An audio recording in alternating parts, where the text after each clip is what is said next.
Representing the State Controller, Ms. Paquin. Here. Representing the State Treasurer, Mr. Rufino. Present. Ms. Higa. Here. Mrs. Yamamoto. Here. Ms. Dillon. Here. Ms. Hendricks. Here. Representing the Director of Finance, Ms. Whitaker. Here. You have a quorum. Thank you. Okay, so is there a motion to approve the committee agenda? So moved. Second. I have a motion and a second. All those in favor say aye. Aye. Opposed? And are there any comments in the minutes from the January 30th meeting? I move to it. Second. Okay, moved and seconded. All those in favor say aye. Aye. Okay. And this brings us to item 3, which is a continuation of our discussion on the CalSTRS Trustee Orientation. So our board consultant, Amy McDuffie, will be presenting today. So thank you, Amy. Thank you, Madam Chair, members of the committee. I know it's late on a Friday afternoon, so this is intended to be a status update of the good work that we started with you back in January, actually March, I believe. So moving right into what I have for you today, I just want to give you a quick flavor for what we've done since we last address the committee on this, and then a bit on where we're going. The two big issues I do want to get the committee's input around today is that we've developed a curriculum to support the ongoing board education here, and so I'd like to get your feedback on that. There's a required body of knowledge or core content, if you will, and then there's elective content. So I'd like to get your feel on that today. And then one of the other big questions that I wanted to get some feedback from the committee on was the notion of external education events. Which conferences, especially for, of course, those of you who are existing board members and have been on the board for a while, did you find to be of value in that first year of service? So I'm going to kind of walk us up to that discussion this afternoon, but those are really the takeaways from today that are going to help us continue to build out this program for you throughout the rest of this year. So just real quickly, the recap of committee direction that we received last time. I'm not going to read through all of this. It's up on the screen here and in your board materials. Really what we are trying to do is package together all of the learnings and experiences that you receive as a new trustee coming onto this board so that you get the exposure necessary to enhance your effectiveness as a board member. And if you recall, the last time we talked, we mentioned a statistic. 3 years is the statistic, and what that reflects really is the average amount of time that it would take for a new trustee to really feel like they've hit their stride on a public fund board. And that's not here a statistic that's here from CalSTRS. It's really as you look across the landscape, across the U.S. for other public fund boards. And the question that I posed at the time, and I think there was agreement from the committee on, was, is that really acceptable? And I submit to you, no.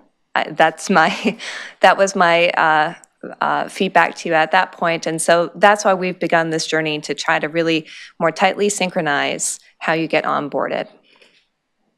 Of course, that's not just the body of knowledge. It's also the culture here at CalSTRS. You have a very unique board culture, and certainly while we want to customize your training and your education to your background, we also want to promote the interpersonal and developmental relationships necessary to get you streamlined into all of the processes and topics that are underway here.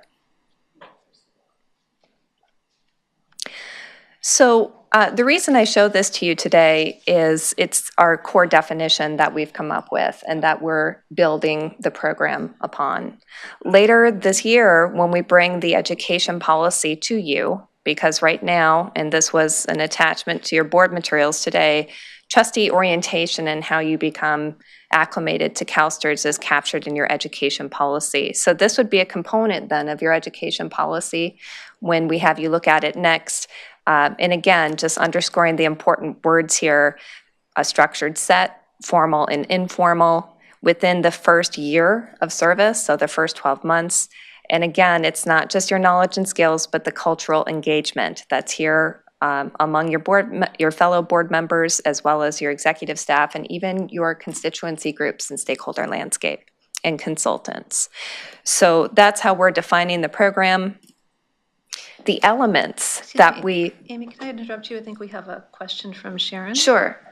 I just had a question, and I should know this because I helped talk to you about this onboarding program, but I'm just wondering, so, this year Dana and I experimented with, informal meetings with the new board members, you and Jack doing more of a deeper dive, and some new innovations, I think, with onboarding them. Do we, how do we get input back from them? I mean, do we get feedback from them in terms of efficacy of those interactions at some point, or capture that at some point throughout the year? Yeah. So that we can figure out kind of what the holes are, or if we want to continue. I know, it's sort of like, is this working? Is this effective? Do we want to continue to do this? How do we get that? It's a feedback? great question. And the short answer is yes, we absolutely need to get feedback. The detail behind it is that we don't have a formal way right now that we're doing that, other than to say that we'll be reaching out individually to the new trustees after they have certain experiences, whether that's the system orientation that we just did last Friday, or maybe meeting with the investment branch, or even some of the peer-to-peer interactions. I think we can serve the dual purpose of getting the immediate feedback and incorporating it into what we're building, but then we can also have those custom conversations, which is a big part of this program, to more tightly synchronize what are available opportunities to think through what's next and connecting the new trustees to those, instead of just leaving it up to the new trustee to decide. Right. So we can do both at once. That would be the idea. I'm always conscious of, I don't know what I don't know. And so sometimes, I know when I was first starting, it just having a balance between me seeking out information, but also, having leaders help guide me sometimes was very helpful, Yeah. because I didn't know what I needed to know in preparation for some of these Yeah. meetings. So it's a balance, I guess. It is definitely a balance, and shared responsibility is an underlying principle of this program. You have the responsibility of each trustee to try to seek out developmental opportunities, and that, I should say, is not just for new trustees. It's for existing trustees, because our world is constantly changing. But there's also a responsibility from the organization to provide access to and to meaningful opportunities for you to seek out learning and to take advantage of those. And so we're really trying to marry that. On the notion of you don't know what you don't know, I would also say that sometimes even what you think you know needs to be questioned, right? So if our intent was to do X and really what it's generating is Y, we need to find a quicker and faster way to figure that out and then make course corrections. So that's on all of us to do. And we have one more question from Karen. Well, I appreciate this onboarding program that we've been talking about for the last few months, because I think in addition to the orientation days, which is so overwhelming for, the new members coming in, new board members coming in, I think that there are certain parts, for instance, the mentoring program was not in place or not reminded to me, or, just kind of pulled out and said, you can do that if you want to, because of all the other information that was provided. It was an important part that I kind of did myself, but I think just to kind of emphasize that and bring it out in the open more to the new board members, that it's a possibility, that it's a advantage that we can take. Yeah, I agree with you there. Actually, it's a great segue to what's contained in this onboarding program, if you will. I want to point out the board leadership orientation, because I think that opportunity to establish the connection around how you have board relationships to begin with is a key element of that module. And what that module is really a peer-to-peer interaction that Dana and Sharon met with each new trustee on a one-on-one basis. We designed an outline to guide those discussions, and that's really an opportunity to share perspectives and experiences about the three big projects that you have going on, some of the historical information and context, as well as some of the institutional knowledge and cultural dynamics about how the board works. That wasn't something that existed when you came on the board, Karen, and I do think, hopefully as we start talking to the new trustees, that's something that you want to maintain going forward. That also gives the opportunity to talk about things like mentoring and how that works. It's a new venue that we didn't really have a focused emphasis on before. Yeah. Sharon? Dana reminded me that actually you helped Dana and I put together that board governance helpful tips. Is that what we're calling it? Like a 4-page. So those of you who didn't get to meet with us, we're actually sending it out to the entire board. So you will get a copy of that. And I think it's a good living document, if you will, of just the things that I think it's one of those, I wish I would have known this when I when I started, sort of a nuts and bolts for all the board members. So I think that'll be a helpful tool, and I appreciate, Amy, your help with putting that together. Absolutely. So Yeah, some of the informal practices. I agree. Yeah. So Madam Chair, if I could continue. So what we have in front of you is just a collection, again, of those learnings and experiences. Some are more formal and structured than others. Certainly the system orientation. I just want to spend a few quick stopping points on what has been changed. We completely recast the system orientation. It used to be more of a point by point through the major topics of the body of knowledge behind all of the subjects that you address here as a board. And we really recast that to be shaped around the meeting agenda for this week. And I hope that when we follow up with the individuals who participated in that we'll find that was a better connection point for this week. There's a new reference material, the reference binder, for example, that's out on your board portal. So if you'd like to see how we took a stab at recasting that, you can do that. The other thing that we added was a focus in that system orientation around your constituency groups and stakeholders to try to bring those up to the front. That was a comment that was made at the last meeting, and so we facilitated development around that kind of information as well, just so you know who they are, the names of individuals that you might be seeing at different meetings. And again, it's a nice way to put the face with the name and bring the board meeting to life outside of just reading a binder.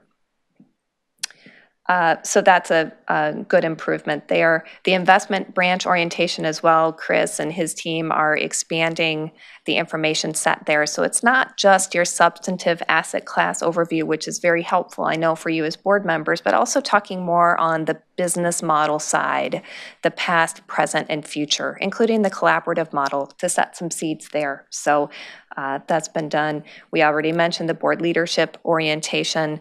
The direction from the committee last time was to include board consultants. And so as we work to kind of synchronize the what's next for new trustees, meeting with consultants that align with initial areas of interest is going to be next on that list, maybe through one-on-one phone calls or meetings in person to the extent that that can happen.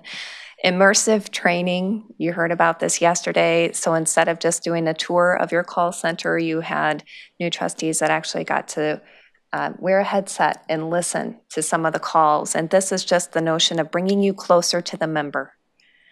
The mission is so strongly embedded in the cultural DNA here. And I think having that opportunity to really hear and feel what's coming across the phone is a great opportunity. You also have access to a pension solutions demo, for example, and there are other things that we're going to try to tie into this. So that's what we mean by immersive training. The external high-value training events, I want to talk, that's kind of part 2 of our conversation that we'll get to next here. What are the conferences that new board members should be focused on that can give them that 101 kind of approach to the body of knowledge that they'd need in that first year versus what's better to wait on? And then enhanced procedures, tools, and reporting. This is really about the curriculum and having a developmentally based questionnaire that would help trustees better own their experience as well as they work their way through the program. So very comprehensive. It's tying some of the things that you already had together. And again, one of the things I want to say before I leave this slide, I think is really important, is that before our conversations today, or even at the last committee meeting, your new trustee orientation program was very well regarded, highly regarded, in fact, and cited multiple times in best practices documents that are available in the industry. And so I don't want to leave the impression that that wasn't the case. It's just that we're looking at this with an eye toward continuous improvement and really towards how can we help new trustees and do that more effectively. And so that's what's driving these changes. So Amy, before, I think that we all thought of board orientation as probably just one day and you get training along the way. Now with this new approach, what are you envisioning? Are you thinking that it's going to be the first set of orientation meetings and then a check-in somewhere down the road, or? Yes, it's really connecting these, putting a line through all of these. If we can imagine point A at the upper left quadrant of this screen and point B down, past the logo on the right-hand side here, we really want to string together a sequence of experiences that we feel confident are going to get new trustees assimilated faster into the organization. And whereas before I kind of thought of it as a menu, sure, you had things available to you if you asked, but really it's about emphasizing what we think might be your next steps based on our conversations that we have with you and what we know about your background and areas of interest. So much more guided. Okay, thank you. Mm-hmm. So where are we and what have we done? We had 3 big priorities as we look at linking all these pieces together and making it be more of guidance than just a menu. You can see that we've done a lot already. All of these things under priority 1 are already complete or in progress. I mentioned some of these to you. Priority 2 is really where we're going to be reaching back out to the new trustees and scheduling those one-on-one conversations where we can talk about, well, what's next and what would you like to do? Here's what we can match up. And so those will be happening. And that includes making recommendations based on some of the feedback we get from you today, as well as scheduling some meetings with board consultants. So, if a trustee would like to do a deeper dive on actuarial matters, for example, maybe that's scheduling that person to meet with internal staff here to take that deeper dive, or even your external actuary to the extent that makes sense. So those are the types of connection points that we're going to try to be making quicker. Priority 3, you can see some big ticket items here, and this links to your next item on the agenda today, which is your work plan. We will need to look at the education policy so that we can reflect this program and its aims in your policy. Just the overall packaging and branding, how do we bring these pieces together so there's a feel that this is a process, that you are being guided as a new trustee. Certainly, you'll see all these refreshed items once we get them in your education portal. Currently, right now, like I mentioned, you have the refreshed system orientation. You also have that list of informal practices that we put together for the board leadership orientation. We also, I would suggest to you that we don't think about the tools and the curriculum just for new trustees. The curriculum is something that should guide all board education here. And so we want to integrate the development questionnaire, which is really focused on the things that you would like to do next as a trustee, the things that you would like to learn or areas you would like to grow in. That's the development questionnaire. I think that will be used or should be used not just for new trustees, but also each year as you do your own board self-evaluation, there's growth areas there that you can plan. I always think if you write down your goals, it's easier to commit to those and actually see those happen.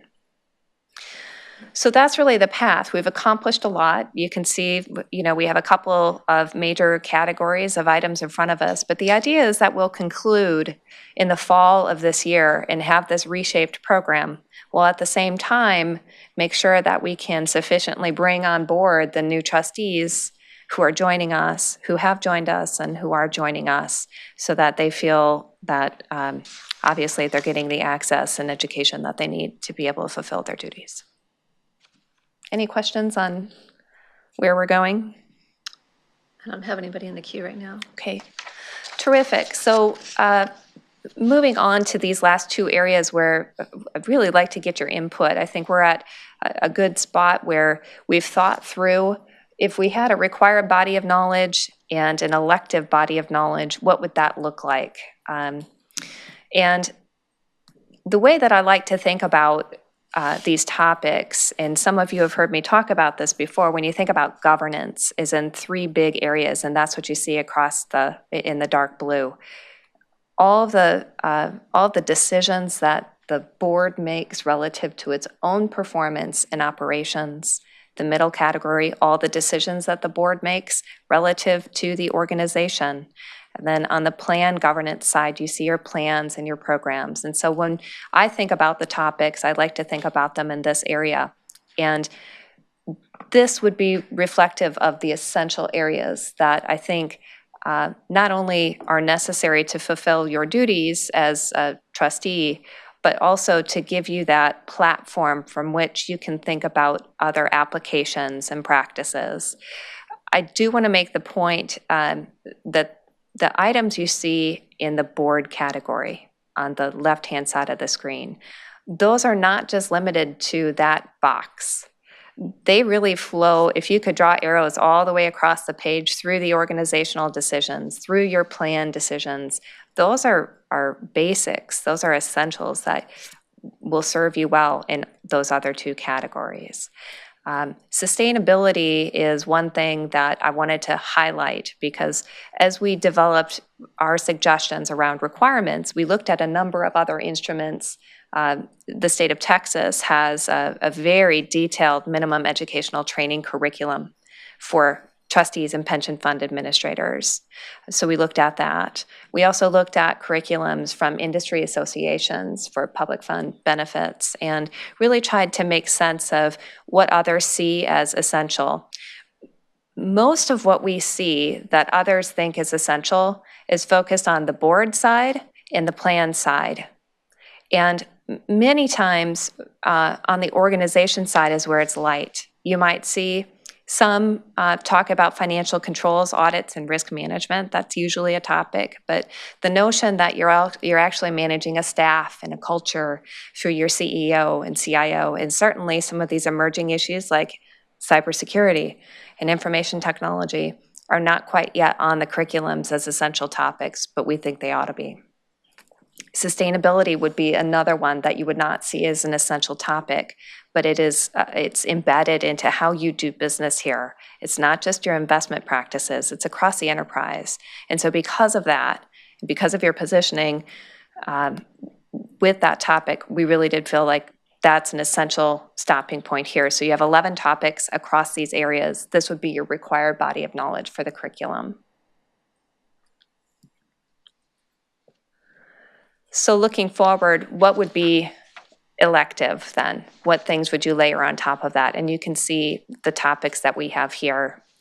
Certainly looking more at, once you have the fundamentals, how do you optimize performance, for example, and that's across all different areas. And then taking a deeper dive into some of the more specific subject matters. That's not only with regard to your organizational governance, but your plan governance, as well as expanding into areas that might be tangential but would lead you to different conclusions or perhaps introduce you to different insights, like global retirement policy. Other developed nations are dealing with some of the same issues around longevity in plan design matters, for example, that you are. And so knowing what that looks like, what the landscape looks like, and personal financial planning.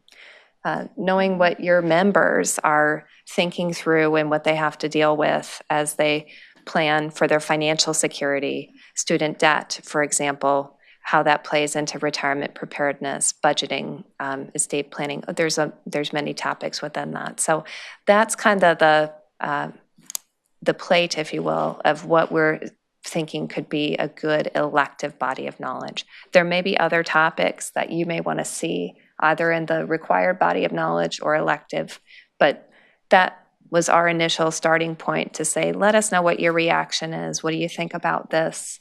Does this feel comfortable? Does it not? And if so, why? So Madam Chair, I think I'll just press pause there and ask for feedback. And Karen? Just wanted to, I'm just assuming that it's okay to do the required or the first slide and this slide concurrently, right? I mean, it's possible, right? So what we're not suggesting here is the parameters around how this Okay, works. This okay. is just the domain areas, Right, if you okay. will. Okay. I see no It's reason just why you like- couldn't. Right, it's just like, you can't do this because you have to do the other thing. That's not a prerequisite then for these. Okay, That's right. yeah. Are there any other comments on the slide? Yes, Jeff. Amy, just on the prior slide on the core curriculum, it isn't explicit on there. I guess I would just, what gives me pause, you know, if we were at, like if you went through the UCLA director certification or if we were on a private sector board, you know, absolutely financial statement literacy is the most crucial thing. Every single board member should be able to read a financial statement from beginning to end. And I think you're touching it, but not exactly there unless I'm missing it explicitly. Is that the financial controls? Is it? Yes, and I don't think, and we don't emphasize that enough in the government side of boards often is financial statement literacy. yeah. No, that's a good point. And, you know, the financial area, you know, ideally you would get into that with audits and risk, but you make a good point, and I wonder if maybe we could just find a way to represent that in a way that's broader. Yeah, I just think it's so important that. Yeah, that- I would agree. that you know, that there's almost like a CAFR module or something that we make it clear. Amy, I think this is a really good list to start with, both the required and the suggested. And I think under the information technology / security, as we've been talking through the years about pension solution, one thing that might be helpful too is just a training session on what does project management look like for such a huge transformational project. Not that we're going to become experts on change management, but you know, what is it that the board should understand about this project in order to effectively oversee it? That's a good point. I appreciate that.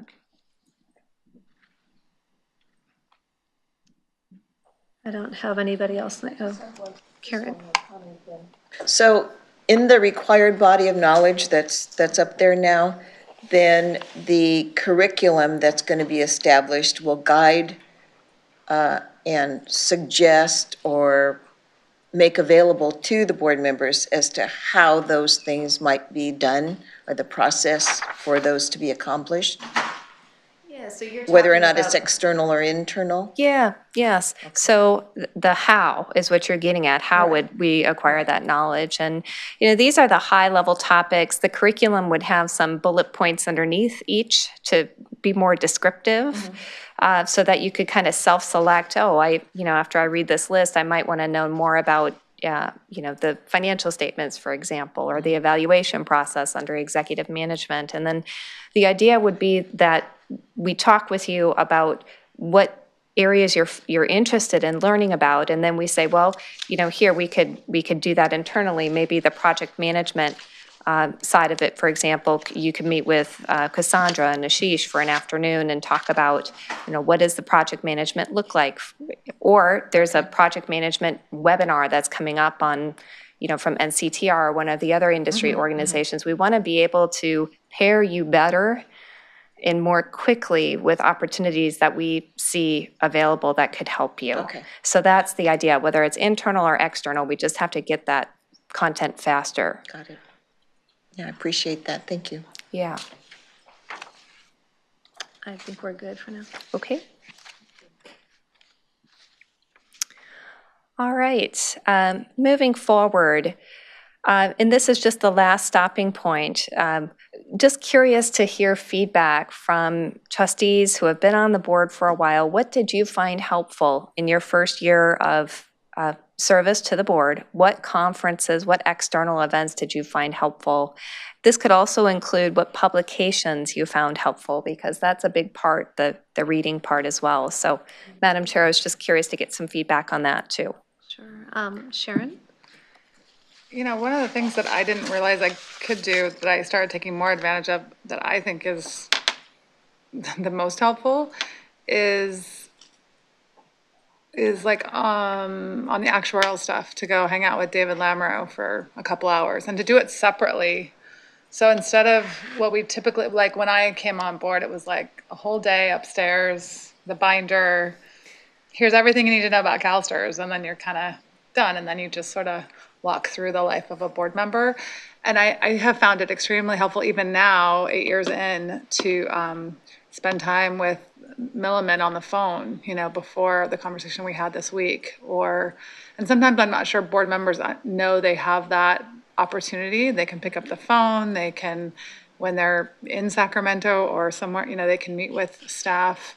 I find taking a topic and just trying to learn as much as you can with the experts instead of just trying to be master of all things, but just say, hey, this year I'm going to try and learn about the valuation, the actuarial stuff that we do. So I'm going to hang out with our actuaries. I'm going to go to a conference about actuaries. So almost like a topical approach, I think, has been more helpful to me because there's so much to learn, and investments is a lifelong pursuit.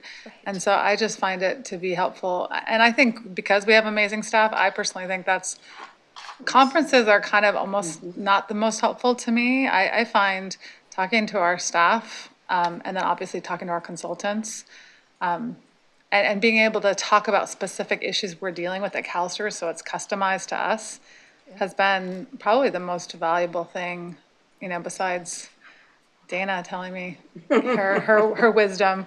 That's probably been the most helpful thing, because conferences are just kind of big picture. They don't really help me like how to think about the collaborative model at CalSTRS. So that would be and then reading wise, I read Pensions and Investments every time I get it. I don't know if it comes out every week. I read the Financial Times online. I read The Economist. I've been reading the Harvard Business Review lately that I think has a lot of great leadership stuff. You send me articles from them. So I do think reading, even though I think that really helps get me, ideas so those are the things I find helpful. Okay. Thank you. Dana? I think the conversations that I had with staff the first year were probably the most helpful, and any staff person. And I used to have a lot of questions and a lot of conversations, and I think that was extremely helpful. It helps not only get you familiar with the staff people that are here, but also get you in a deeper dive in our own system, and so I think that's very, time well spent. The one conference, and I agree with Sharon, some of these conferences, they're pretty mind-boggling. They are very big picture, but I am a big proponent of NCTR, National Council on Teacher Retirement. Being able to network with fellow teacher system trustees, I think, is important, and sharing viewpoints and the things that they're doing within their system has always been educational for me, so I would promote that also. And they do some pretty decent training as well. Joy? Thank you. Yeah, I just echo what Dana and Sharon said. I think some of the individualized sessions, whether it's with staff or also getting some time either in person or on the phone with some of our consultants, have been really helpful to do a little bit of a deep dive in certain areas. I know when I first joined the board, there was a 1 day or a half day session that Chris Ailman and team, I think, offered to all new board members where we go through asset class by asset class, but doing 5 or 6 asset classes in 4 hours was a lot of information. So you get a lot there, but then over the course of the next 12 to 18 months, having a chance to sit down with some of the individual either directors or consultants was a good way for me to, I don't have a financial background, so I don't think I'm ever going to, I don't come to this role with that kind of perspective, but just helping me understand some of the things that are important for me to know and think about, and some of the new trends in those asset classes is helpful. And I think also in addition to the conferences, one of the conferences I did attend in my first year or year and a half was actually CII, the Council of Institutional Investors, which is a big conference. Lots of people can be, it's a lot of subject matter, but given, what a leader we are among institutional investors and in terms of the leadership role that we play in influencing public companies, I think it was a great way for me to appreciate what we do and what the opportunities are in that area. So that's one that I would, I'd recommend. Maybe not necessarily for the first year, but in the sort of early on. Karen? Well, I echo what the three have already said. In addition, that what was it? I really appreciated watching the videos before I got on the board, before I actually had my first board meeting. So You appreciated that? yes, because I knew, oh, that was David coming in, or that was Jack, or I knew Jack, but I think as far as connecting the face to the documents and to hearing all about it, I think that was really helpful for me. And going to the conferences, yes, but at first I did not know that I had the opportunity to interact with the consultants of the different committees. And so I thought they were actually consultants to the staff and not necessarily to the board. It just didn't click. It didn't occur to me that it was my opportunity to get more information from the consultants. So. And I think I would echo what everybody's been suggesting as well, too. I think that the staff has been very helpful as you start to come up to speed. And I think as part of the orientation, what would be helpful, too, is if the staff would highlight some of the, maybe the full board meetings, but some of the sessions that maybe have been talking about the collaborative model or the presentations that David Larimer has made on the funding plan. Just certain key items that people could watch before they actually come in and talk about those subjects would be helpful. And I thought CII is a good conference to go to, maybe toward the end of your first year. I think it really does kind of give you the lay of the land. And then like the series conference for the sustainability, there's always a great cross-section of people that are there and lots of good topics that CalSTRS is a leader on. Okay. And then Joy. Yeah, just one, maybe just one suggestion as we continue to build out this plan is I think it is a neat idea to recommend videos of portions of meetings to watch when someone first joins the board to give them some background. So maybe one idea is to develop an inventory of board meetings or sections from board meetings that would be helpful if people have the time to do that. Library almost? Yeah. And then my other suggestion or request that is a little bit off topic from Amy, the input you're requesting right now, but it just has to do with the educational requirement that board members are required to meet. I think it's 20 or 24 hours every 2 years. Yep. I know there was a draft of a board policy or the board policy in our meeting materials, and it noted that board members were really responsible for kind of self-monitoring our compliance with that. I think we all know what educational events, whether it's conferences or other things externally, we attend, but the educational sessions that we receive during board meetings, if there's a way to also inventory that so that, at the end of a year, we know that if we attended X board meetings, these are this is the number of hours and the type of education that we acquired over that time. I otherwise don't know how else I'm not organized enough to track that on a meeting by meeting basis, so I would have to go back and look at individual committee agendas over the course of the prior year. So if we can think about tracking that, I think that would be helpful. That's a good suggestion. The component that we had where we talked about the enhanced reporting and tools, that is just perfectly aligned with that. I even think about this morning's program on CalSavers and how that could link with retirement plan policy here in the U.S.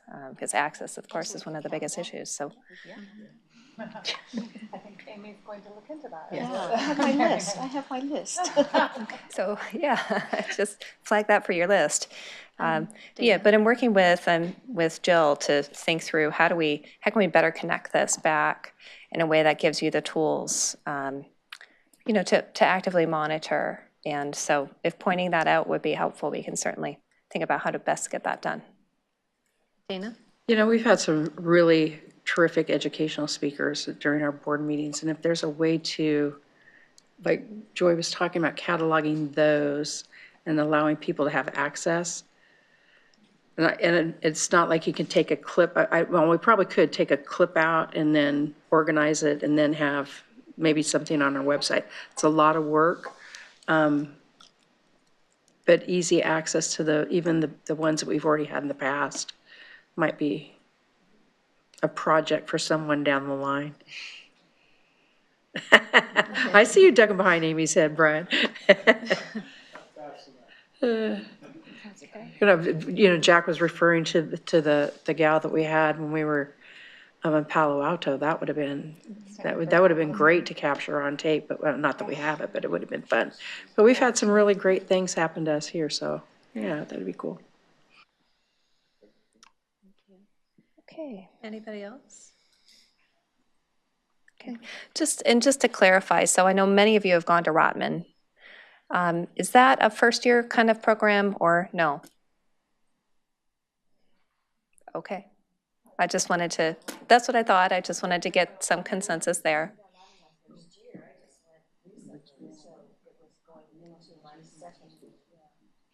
Okay. Good. Okay. Terrific. Thank you for that. We're going to keep moving forward and building this out. And certainly, I know none of you are shy. So if you have any suggestions, thoughts about this, please don't hesitate to reach out and let me know about those. I really want to say thank you to the staff, both Jack and Chris and his team, Jan Spano and her enterprise strategy management team. The reference binder is looking great. It's on your board website. I want to thank Dana and Sharon for reaching out and agreeing to do these one-on-ones, the peer interactions, I think very helpful. And so, it takes a village to build these types of programs and to make them work. And so I just want to thank you to all of you who have been involved in this, to making it successful so far. And then, of course, the new trustees, I'll be reaching back out to you.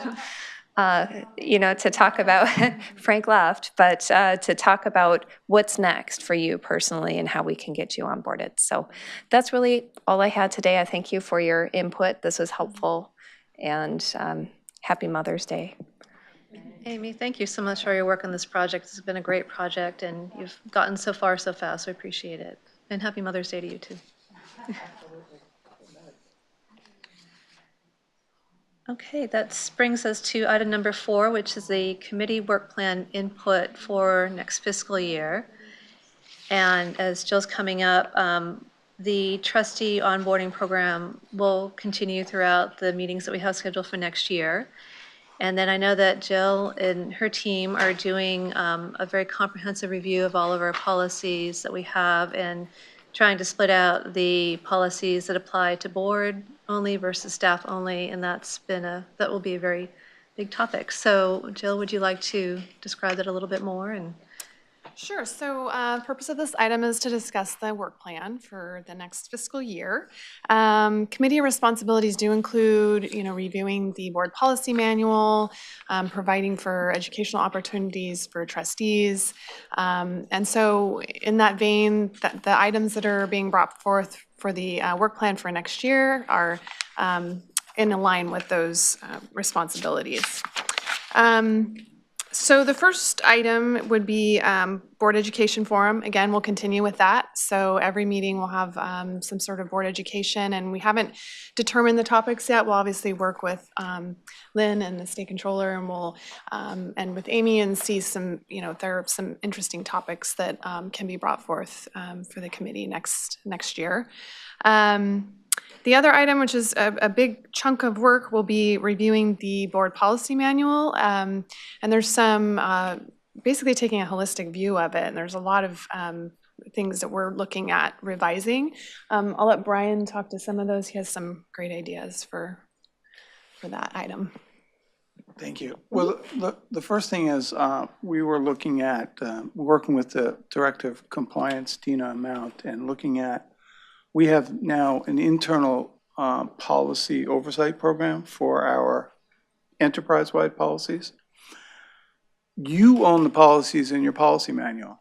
So when we put restrictions or we put guidance on how we're going to renew policies for the enterprise, so we're going to review them annually, they're going to have various input, they're going to be dated, they're going to be timed, they're going to be tracked. Well, you have policies that you handle in here and the full board, and you don't necessarily move on an annual basis on your policy renewal. I mean, we certainly will look at some compliance issues. So the first thing is we have this awkward construct. If you think about, let's say, insider trading policy. We have a policy in your board policy manual that applies to the board and the staff. So we have to separate those out just so we can do internal compliance. So that's sort of a basic thing. And then following along with the direction of the committee over the last several years and Amy's input, you're creating all this efficiency and all this additional information that is really more directed towards your governance, internal governance, quality. And yet your board policy manual, I brought a visual aid, looks like this. That's what, 193 pages or something.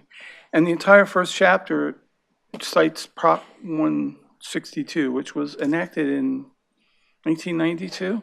I can put a link in here, or I could say, but there are things like that that are in there. It restates some of the statutes from the teacher's retirement law. As a lawyer, I hate to see restated statutes because they might have changed since they put them in there. So again, a link.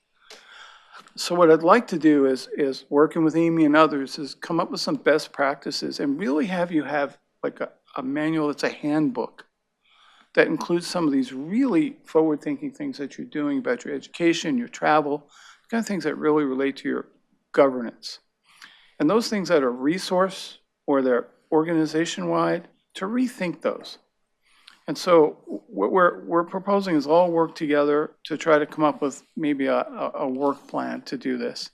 Some of the low-hanging fruit, I think, is sort of separate. We have to separate out the staff policies, even if we just take the staff out and rewrite it. And then looking at some of the stuff that's in here that really we think shouldn't be in here. And you may agree, you may not agree, but I think there's stuff in here. This board policy manual was, when it was constructed, was a great effort. And I know Chris Waddell had a large part in it, and he wrote the Clapman report. He had part of the Clapman report. He's a forward thinker on this, but it's been a number of years, so we need to look at it. So that's kind of what we're proposing. And if you'll see the first time we come back is to sort of describe what we think is going to be the scope of this project. And I'm recommending we kind of think of this as a 2-year project.